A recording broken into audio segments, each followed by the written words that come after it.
Hello students, आज मैं start करने जा रहा हूं एप्लीकेशन ऑफ डेरिवेटिव्स का लेक्चर 2। इसके अंदर हम बात करेंगे Rolle's theorem, Lagrange mean value theorem short में एलएमवीटी, एंड मोनोटोनिसिटी यानी कि इंक्रीजिंग डिक्रीजिंग फंक्शन की। पहले रोलेस थ्योरम एलएमवीटी का थोड़ा सा आइडिया बता दूं क्या क्या होता है।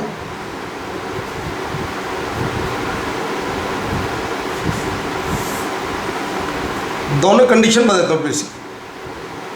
पहला point, F X is continuous in the closed interval A to B. Rolle's theorem condition होती है F X continuous closed interval A to B, इसके अंदर भी यही कंडीशन होती है सेम। दूसरा, F X is differentiable in the open interval A to B, इसके अंदर भी यही कंडीशन होती है सेम। तीसरा, F A is equal to F B, then f dash c equal to 0 and c less than b greater than a, ये form होती है। ये डैश नहीं, ये f dash c है, ध्यान रखना यहाँ पर। f dash c के रूट की बात करते हैं पेपर के अंदर, f x की बात है f dash c। f x continuous है, इसमें भी क्लोज इंटरवल में, डिफरेंशिएबल है इसमें भी और इसमें भी ओपन में। f a is equal to F B, और अगर मैं इसके डिफरेंशियल को 0 तो c की वैल्यू किसके बीच में होनी चाहिए, a to b, then at least one root lies in closed interval a to b, then at least one root lies in a to b, कम से कम एक रूट इस बीच में लाई करे। किसका? f डैश x का, f x का नहीं, f dash x का। यहाँ पर क्या होता है, तीसरी कंडीशन, यहाँ होता है केवल F dash C F B minus F A upon B minus A, और यहाँ पर सी होता है less than B greater than A. तो ये होती है रोलेस थ्योरम और ये होती है लैग्रांज मीन वैल्यू थ्योरम यानी कि एलएमवीटी। मैं बार बार जोड़ दे रहा हूँ यहाँ पर एफ डैश एक्स से, ध्यान रखना पेपर में। ये हमें एफ एक्स देता है तो हमें उसका इंटीग्रल करके उसे एफ डैश एक्स से एज्यूम करके चलना पड़ता है, बताएंगे कैसे भी। एक दूसरी कंडीशन,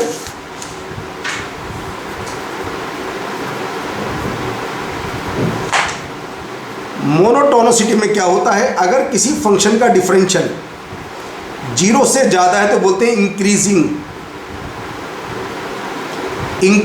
मेनली इंक्रीजिंग ये होता है। अगर कहे नॉन डिक्रीजिंग तो ग्रेटर इक्वल टू 0 लगता है, वरना इंक्रीजिंग और स्ट्रिक्टली इंक्रीजिंग। कैसे? मान लीजिए कोई फंक्शन की वैल्यू धीरे धीरे इंक्रीज होती है, ये y is equal to F X कोई भी फंक्शन है, ये x1 है, ये x2 है। अगर x2 x1 से ग्रेटर है, इट इज इम्प्लाइज दैट, तो f(x2) भी f(x1) से ग्रेटर होगा। इसमें साइन चेंज नहीं होता, ये होगा f(x2) और ये होगा f(x1)। अगर इंक्रीजिंग कर रहा, फंक्शन इंक्रीज कर रहा, तब ये कंडीशन। दूसरी बात, अगर dy बाई डी एक्स 0 से लेस है तो फंक्शन होगा डिक्रीजिंग। इसमें क्या होता है,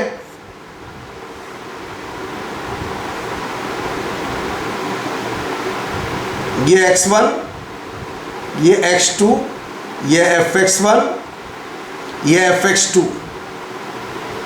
देखिए x2 x1 से ग्रेटर है, यहां पर उल्टा हो जाता है, it is implies that f(x2) less than f(x1).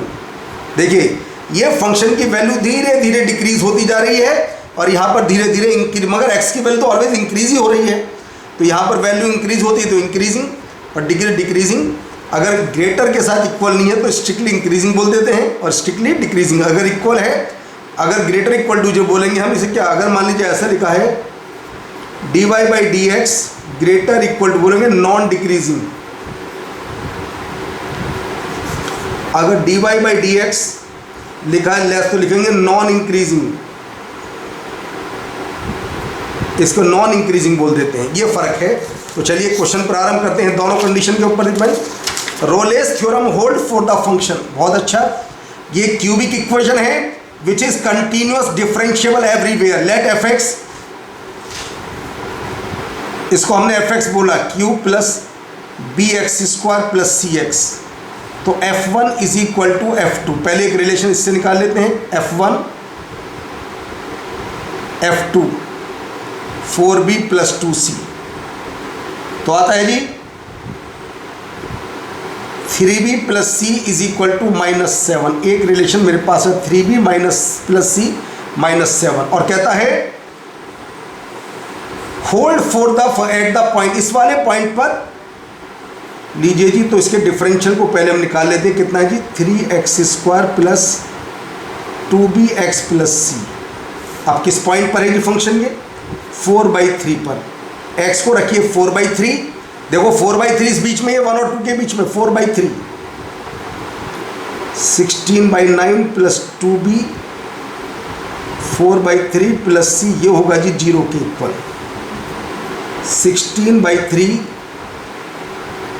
8b/3 plus C equal to 0, या लिख देते हैं हम इसे यहाँ पर भी 8b प्लस 3c माइनस 16। अब जरा दोनों को सिंप्लीफाई करें और देखते हैं रिजल्ट क्या आता है। तो फर्स्ट में 3 से मल्टीप्लाई कर लेते हैं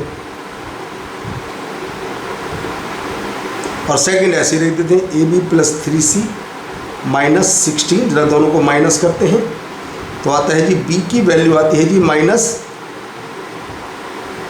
-5, b की वैल्यू आती है -5। देखो b किसी के अंदर भी -5 बस एक के अंदर है, तो a निकालने में मतलब क्या फ़र्क पड़ता है।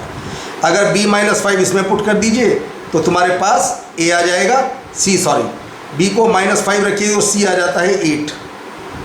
तो आंसर आ गया -5, b आ जाता है जी b -5 और c आ जाता है 8। तो b is correct answer, b -5 c 8।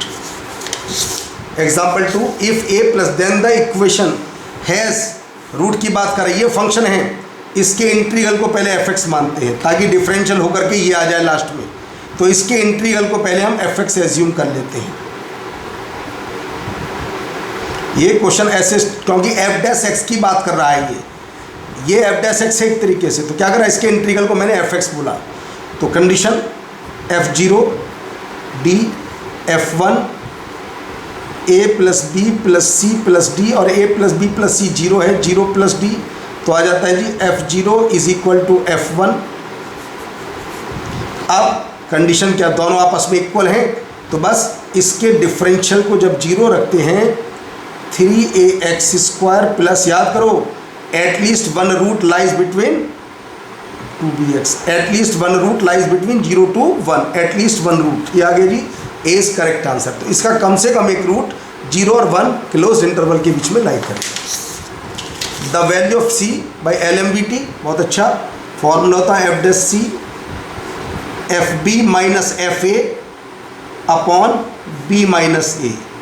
पहले डिफरेंशियल कर लीजिए इसका, और डिफरेंशियल करने के बाद x को c रख दीजिए इसके अंदर। 2 से मैंने 2 कैंसिल किया, अब ज़रा c रखिए, minus c upon under root plus c upon x c square minus 4 fb f3 minus f2 upon 3 minus 2 f3 root 5 0 upon 1 squaring c square is equal to 5 c square minus 4 5c square 4c square 20 c square आ जाता है 5। तो c की value root 5 only positive लेंगे, क्यों, c lies between a to b, negative नहीं लेंगे, always positive. तो c आ जाता है root 5, b is correct answer. देखिए कितने बेसिक क्वेश्चन आते हैं, बस नाम से डर लगता है कई बार। एग्जाम्पल 4, यहाँ पर हमें इंटरवल नहीं गिवन इसके अंदर, क्या कोई इंफॉर्मेशन है हमारे पास, कोई पॉइंट। एक तो उसने हमें f0 की बात कही, एक उसने f1 की बात कही, तो बस यही हमारी कंडीशन है। f'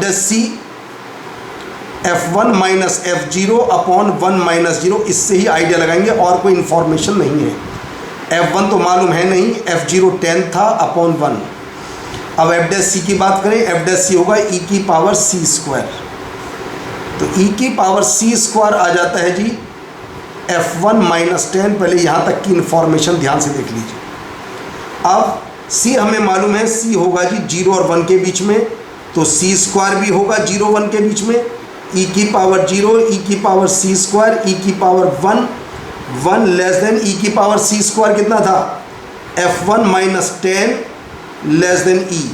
तो लीजिए f1 आ जाता है less then E plus 10 greater than 11। ध्यान से देख लीजिए, अब अपनी इक्वेशन से कंपेयर कीजिए। तो कंपेयर करने ए तो है 11 और बी है जिसके अंदर ई प्लस 10, तो आता है जी A minus B 1 minus E, A minus B आता है 1 minus E, B is correct answer. A minus B 1 minus E, B is correct answer. ये इसका आंसर है जी।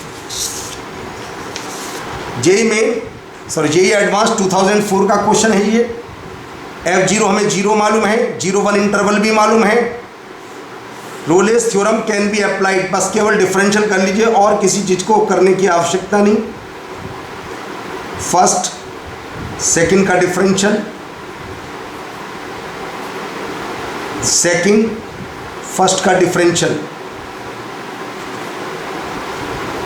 x की power alpha minus 1 common 1 plus alpha log x base E, ये आ जाता है जी। अब यहाँ पर पूछा then the value of alpha for Rolle's theorem can be applied. अगर रोलेस थ्योरम अप्लाइड होगी तो देख कंडीशन क्या, तो लिख देता हूँ c की power alpha minus 1 1 plus alpha c is equal to 0 और c की वैल्यू लाई करती है 0 to 1 के बीच में। जो पुरानी थ्योरी है f डैश x को हमने 0 के इक्वल रखा। अब मुझे यहाँ पर वैल्यू बतानी है, तो एक कंडीशन तो फिक्स हो जाती है जी। हमें कौन सी वैल्यू चाहिए, क्या चाहिए, कहता है जी एल्फा की वैल्यू क्या होगी ये बताना है। देखिए ताकि ये कंप्लीट वैल्यू इसके इक्वल आ जाए, तो एल्फा की वैल्यू बतानी है कि एल्फा की वैल्यू ऐसी क्या पुट करें। देखो एल्फा की वैल्यू किस तरीके से, ये तो 0 कभी होगा नहीं, एल्फा के ऊपर डिपेंड है। ये तो 0 और 1 के बीच में कोई भी पर्टिकुलर वैल्यू है। अगर मैं इसको 0 रखता हूँ तो आता है जी, देखिए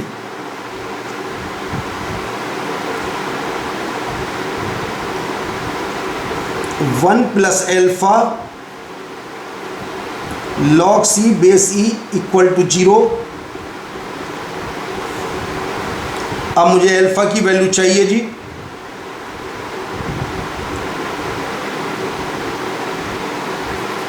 minus 1 upon alpha log c base E, log c base E, तो c आ जाता है जी e की पावर माइनस 1 अपॉन एल्फा, ये आ जाता है c is equal to E की पावर माइनस 1 बाई एल्फा, और c हमारे पास है लेस देन 1। जब log अप्लाई करते हैं तो 0, तो यानी कि 1 अपॉन एल्फा 0 से ग्रेटर, तो बस पता चलता है एल्फा की वैल्यू 0 से ग्रेटर होगी, और 0 से ग्रेटर केवल d इज करेक्ट आंसर। तो आंसर आता है d, एल्फा की वैल्यू 0 से ग्रेटर होगी। यहाँ पर दो अननोन एक इक्वेशन से फाइंड नहीं कर सकते, केवल इस वाले कॉन्सेप्ट का यूज़ किया गया। अगर 1 अपॉन एल्फा 0 से ग्रेटर है तो एल्फा भी 0 से ग्रेटर होता है। बहुत से स्टूडेंट इसे उल्टा समझ लेते हैं। देखिए एक बात सुनो, 2 0 से ग्रेटर है तो बताओ 1/2 भी क्या होगा, 0 से ग्रेटर। बहुत से स्टूडेंट समझते हैं ये इन्वर्स हो जाएगा, लेस देन बन जाएगा।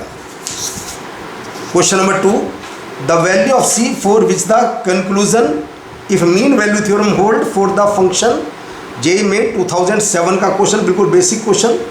F dash C F B minus F A upon, ये देख लीजिए कितने बेसिक क्वेश्चन भी आते हैं पेपर के अंदर। F dash C differential F B F3 minus F1 upon 3 minus 1 F3 कितना है जी,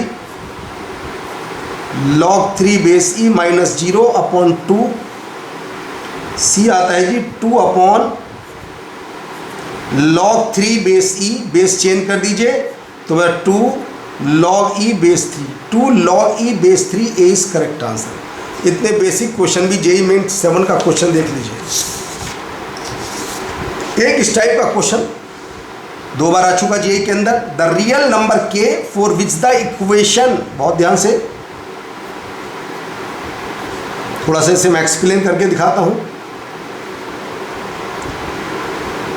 फॉर विच द इक्वेशन, इसे मैंने एफ एक्स बोला, हैज़ 2 डिस्टिंक्ट रूट्स, माना 2 डिस्टिंक्ट रूट मैंने अल्फा बीटा, माने let alpha less than beta less than 0 greater than 0। अब बताइए, अगर ये इसके दो रूट हैं तो सेटिस्फाई, ये क्यूबिक इक्वेशन है, कंटिन्यूस भी होगी, डिफरेंशिएबल भी होगी। और बताइए F alpha is equal to F beta क्या होगा जी, 0 के इक्वल होगा। अब हम एक काम करते हैं, इसका डिफरेंशियल को 0 रख देते हैं रोलेस थ्योरम से। जब ये पेपर में क्वेश्चन, कोई तो इसे क्यूबिक इक्वेशन समझ बैठा, कोई क्वाड्रेटिक इक्वेशन वाला चैप्टर, जबकि ये क्वेश्चन रोलेस थ्योरम का है।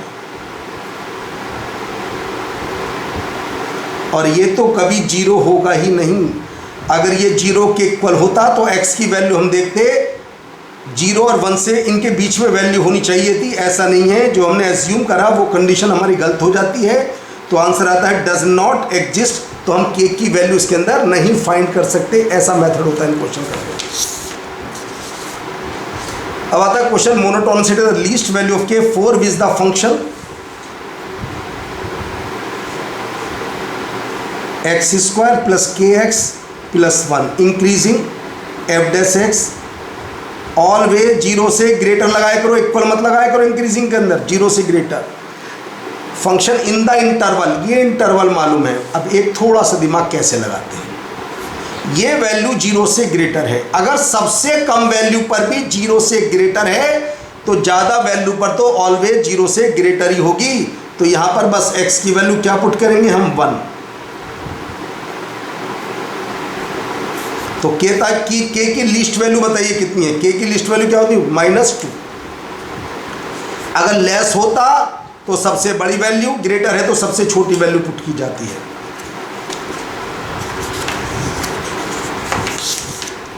Example number 6 is monotonic increasing. Monotonic लगा दे या ना लगाए, तुम्हें 0 से ग्रेटर रखना है बस। पहले डिफरेंशियल कोसेंट रूल से,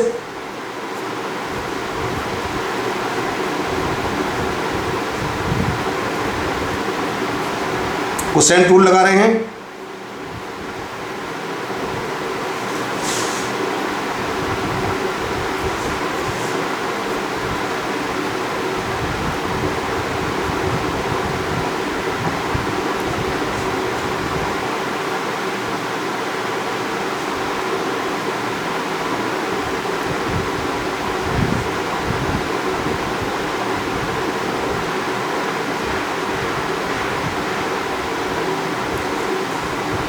सिंप्लीफाई करते हैं।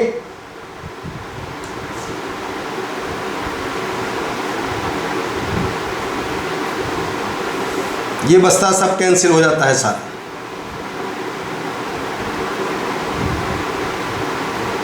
होगी sine square x plus cos square x 1। अब कहता है इंक्रीजिंग, तो 0 से नीचे होल स्क्वायर तो ऑलवेज पॉजिटिव होगा, तो 3 इंटू लैम्डा -4, ये भी 0 से ग्रेटर, लैम्डा -4 0 से ग्रेटर, तो लैम्डा 4 से greater is correct answer. Lambda 4 से greater, D is correct answer. एक क्वेश्चन और देखिए, example 7 decreasing function then the set of possible values of A. अगर ये डिक्रीजिंग फंक्शन है तो बस इसका डिफरेंशियल निकालिए पहले।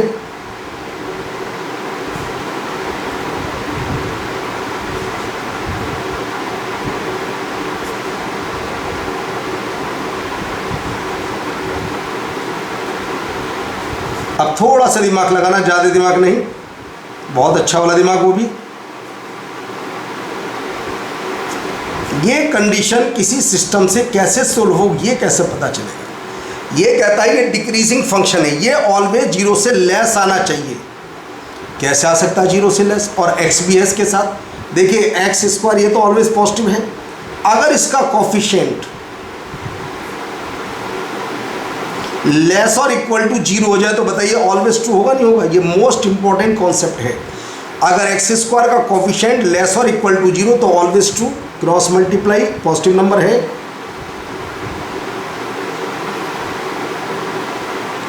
तो ये एक की वैल्यू आती है लेस और equal to 1, greater equal to -1, तो हमारा आ जाता है answer A. Is correct answer. ये मोस्ट इंपॉर्टेंट क्वेश्चन है। इस टाइप के क्वेश्चन करने का तरीका मैंने एक्सप्लेन कर दिया किस टाइप से करते हैं। अगर कोफिशिएंट ये लेस और इक्वल टू 0 तो ऑलवेज डिक्रीजिंग फंक्शन होगा, तो ये condition A lies between -1 to 1। तो ये पता चल जाता है ए स्क्वायर लेस और इक्वल टू 1, ए लेस और equal to 1 greater equal to -1। तो ए की वैल्यू -1 और 1 के बीच में लाई करती है। आते हैं क्वेश्चन नंबर 4। यह जे मेन 2019 का question.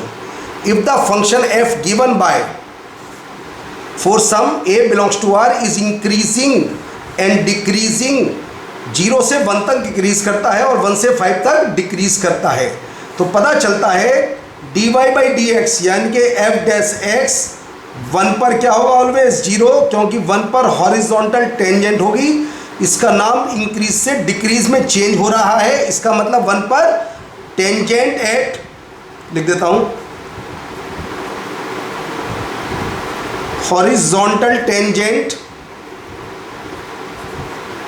Eight X is equal to 1। अगर ऐसा हो रहा है तो चलिए डिफरेंशियल करते हैं। पहले F dash X 3x² minus 6x a minus 2 plus 3a F dash 1 3 minus 6 a minus 2 plus 3a equal to 0। 3 से divide a minus 2 plus a equal to 0।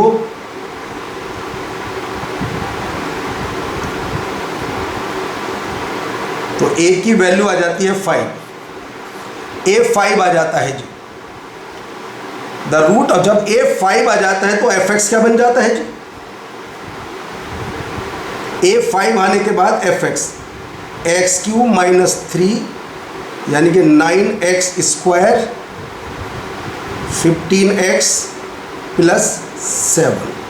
तो बताइए fx माइनस 7 14 किसके इक्वल होगा, x³ minus 9x² plus 15x minus 7, ये होगा जी x minus 1 का whole square factor इसके into x minus 7, ये इसके फैक्टर आ जाते हैं, इंटू x माइनस 7, ये इसके फैक्टर आ जाते हैं। फाइनल फैक्टर देख लीजिए करके इसके, ये फैक्टर आ जाते हैं। तो हमें क्या चाहिए जी, हमें चाहिए equation fx minus 14 upon x minus 1 का होल स्क्वायर इक्वल टू 0। तो वैल्यू रख देते हैं जी। तो x माइनस 7 0, तो x की वैल्यू आ जाती है only 7, x is equal to 7। लीजिए सी इज करेक्ट आंसर। बस x की वैल्यू पूछी गई थी इक्वेशन की, C is correct answer. Last question number 5, increases function है ये। तो F dash X minus 1 upon 1 plus x² plus 1 x² upon 1 plus x², ये ऑलवेज 0 से ग्रेटर होगा, बल्कि ये तो greater equal to 0 always true है। x की वैल्यू कुछ भी रखिएगा जो तुम्हारा मन चाहे। इंक्रीजेस कह रहा है, इंक्रीजिंग के लिए तो 0 से ज़्यादा है, मगर ये तो इक्वल भी हो सकता है किस पर, 0 पर। इसको मैं बोल सकता हूँ इंक्रीजिंग, अगर स्ट्रिक्टली इंक्रीजिंग कहता है 0 से ग्रेटर, मगर मैं रूल के अकॉर्डिंग चलता हूँ। इंक्रीजिंग के लिए एफ डैश एक्स 0 से ग्रेटर होता है, तो ये तो ऑलवेज ट्रू है। तो कंडीशन बोलेंगे, अगर इंक्रीजिंग की मैं बात करता हूँ तो कंडीशन बोलूँगा मैं इसके अंदर क्या जी, देखिए x belongs to real number except 0, क्योंकि 0 पर इसकी वैल्यू 0 आ जाएगी। तो ये आंसर सही होना चाहिए जे मेन 2003। तो बोलूँगा x belongs to minus infinity to infinity except 0, मगर ऐसी कोई भी कंडीशन इसके अंदर नहीं है। तो आंसर इस कंडीशन के अंदर कौन सा आंसर आता है, सी, ये आंसर माना जाएगा। क्योंकि 0 अगर इसके अंदर इंक्लूड होगा तो जरा थोड़ा सा दिमाग लगाइए, ये हमारा इंक्रीजिंग नहीं कहलाएगा, ये कहलाएगा नॉन डिक्रीजिंग ऑलवेज। तो वही कंडीशन बुक्स में वही होता है, पेपर में वही आता है बिल्कुल। तो ग्रेटर इक्वल टू 0 सब जबरदस्ती लगा देते हैं, जबकि 0 से ग्रेटर होता है। तो ये आज हमारे ये चैप्टर बंद हो जाता है पूरी तरह से, लेक्चर 2। और लेक्चर 3 के अंदर हम बात करेंगे मैक्सिमा एंड मिनिमा की।